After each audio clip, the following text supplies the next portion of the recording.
Bonjour à tous, dans cette vidéo je vous propose de voir comment j'ai réalisé mon envoi du mois d'octobre à ma correspondante Lucie. Donc j'ai voulu faire un espèce de pliage à partir d'une seule feuille 30 par 30 pour glisser toutes les petites choses.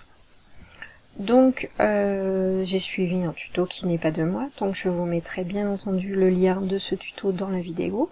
Il faut partir d'une feuille 30-30 et ensuite réaliser des plis. Une fois que les plis sont réalisés, vous pliez la feuille et ensuite il va falloir la découper.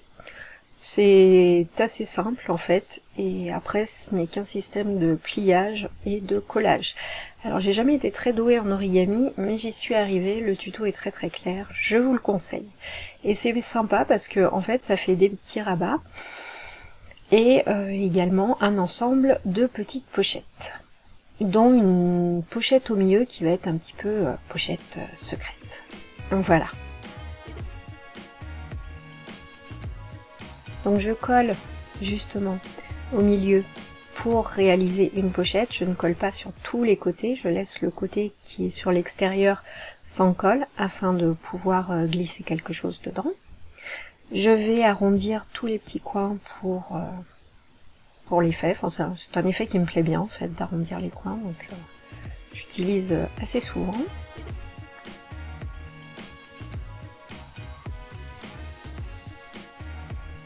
Et ensuite, je vais faire deux petites pochettes, une pochette ouverte et une pochette fermée, avec du calque, pour donner un petit peu de transparence à l'ensemble.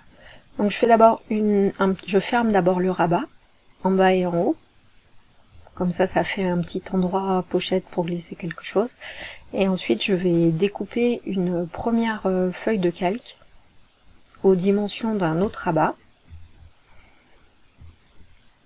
et je vais le coller en fait sur trois côtés. Je vais le coller à l'intérieur d'abord et après sur trois côtés. Comme ça je pourrais glisser des petites cartes par le haut. C'est sympa parce que du coup ça fait une petite pochette qui s'ouvre sur le côté, une autre qui s'ouvre par le haut, ça varie un petit peu les ouvertures, je trouvais assez sympa. Donc le tuto est fait comme ça, hein, j'ai absolument rien inventé. Donc là je colle du coup les autres côtés de ma pochette, en bas et sur le côté, ce qui fait qu'elle s'ouvrira vers le haut. La colle devient transparente au séchage, donc on ne voit plus rien.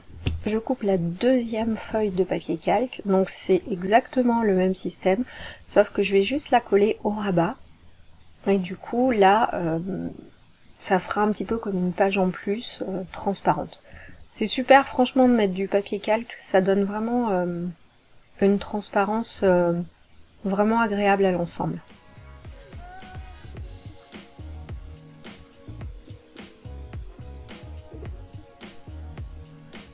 À la réflexion, il aurait plutôt fallu que j'utilise de la colle en roller, parce que du coup la vinylique, la blanche, a fait un petit peu gondoler le calque, qui est un grammage inférieur quand même, c'est pas cartonné, et du coup en séchant il a un petit peu gondolé. Bon, ça se voit à peine, après je l'ai mis sous presse pour que ça se voit pas. Ensuite j'ai décoré avec des découpes que j'avais faites avec ma Cameo 4 et puis des washi. Donc j'ai tout fait du coup à la silhouette, j'ai imprimé et je les ai découpés. Ma machine s'est décalée à un moment donné, donc j'ai été obligée de refaire, mais j'ai pas trop compris pourquoi. Bon, j'ai relancé la feuille et elle était plus décalée. Des fois ça arrive, voilà. Donc voilà, j'ai terminé, j'ai écrit la lettre et j'ai rempli tout ce que je voulais mettre dans ce petit happy mail. Donc j'ai mis des petites cartes dans la pochette, je crois que j'ai rajouté des sequins, petit trombone avec une étiquette. À l'intérieur, dans la pochette secrète, j'ai mis des petits napperons en papier. Je lui ai fait un petit assortiment de washi et une enveloppe avec la lettre. Donc maintenant je vais lui faire une petite enveloppe de stickers plantes. Donc c'est pareil, j'ai imprimé sur du papier stickers et je les ai découpés avec la silhouette, sauf les champignons. Ceux-là je les avais achetés dans dans un lot. Voilà. J'ai également fait l'enveloppe sur du papier un peu vélum, et c'est une enveloppe que j'ai aussi découpée avec un patron avec la silhouette. Ensuite je découpe l'enveloppe, donc j'aimais bien ce papier marbré dans les tons rosés. Donc je voulais le coller dessus, et puis je voulais absolument utiliser ces petits napperons qui m'ont été envoyés par Lucille, du coup de la chaîne Lulu Scrap. Donc merci beaucoup, parce que effectivement je les utilise bien, et ils me plaisent beaucoup. Ils sont assez épais, et du coup ça va super bien pour écrire les adresses pour mes envois. Donc après j'essaye d'organiser un petit peu les papiers du mieux que je peux.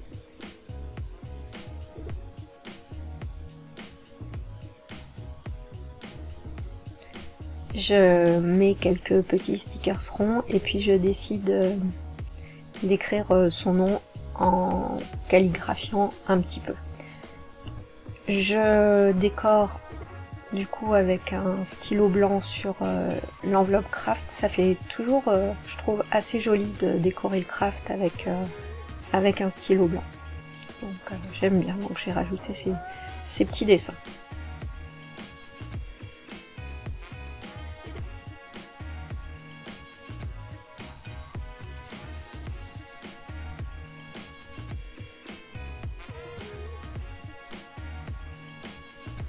Après j'ai collé ce tag qui est un tag d'une collection Florilège Design qui est en papier vélum. Je trouvais qu'elle allait bien avec, je l'aimais beaucoup, donc je voulais lui glisser. Puis voilà, je termine mon envoi en ajoutant des papiers.